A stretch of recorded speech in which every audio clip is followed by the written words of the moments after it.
So I've driven up to the Tomball area. I'm trying to get out to the place where they're doing some cleanup, and you can see that the side of the houses have got all their stuff out. They've been having to clear out all the wet furniture, all the wet mattresses, everything. It's wow, wow. This place was hit so hard. Okay, so I'm here at the place they're going to be working on. They've already been working on it, and it's a big home, so there's more work to be done today. So I'll be out here for a little while helping out and catching a little bit of this. But this area, wow, this is really rough.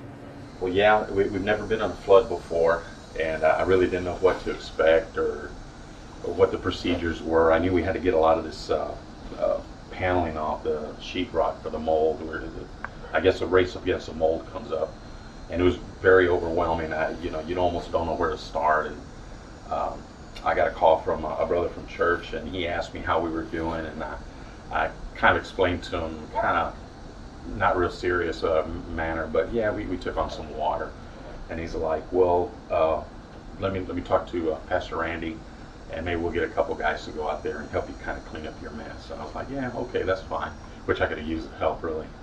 And when they showed up, man, it was like 3 or 4 carloads of people, and they knew exactly what they were doing, man. Somebody started marking a line.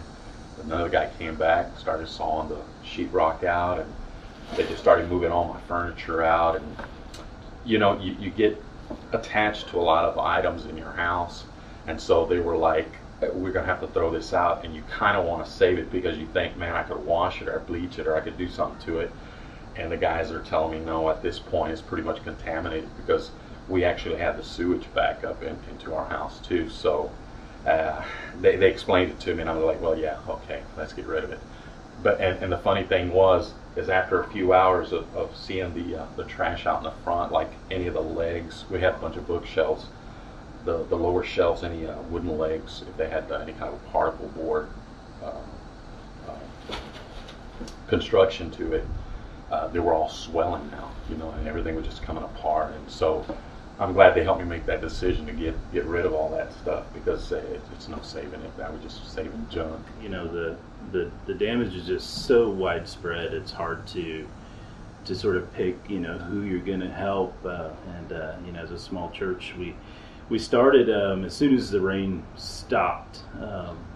We heard of a home not far from the church that belonged to an elderly couple, and the retired Air Force veteran.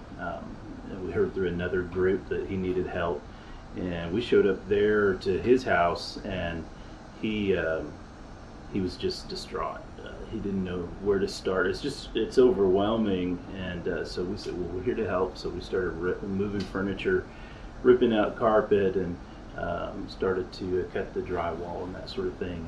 And at the end of it was sort of a sweet moment, because he said, man, I wouldn't have known what to do. Thanks so much for showing up. And then I got a call about the Reyes home, who come to our church, and that they were completely underwater also. So we got a team. We came out here and just started to move things around and get the carpet out and all of that. But we've probably got a 2-page list of houses right now, people just saying, hey, can you come help? And we just don't have the manpower to help everyone. So we're doing what we can with the manpower we have. And it's incredible, because people who are not part of our church have heard about what we're doing, and so they've been coming and helping. So it's not just our church. There's so many people who just want to lend a helping hand. And so it's been neat to see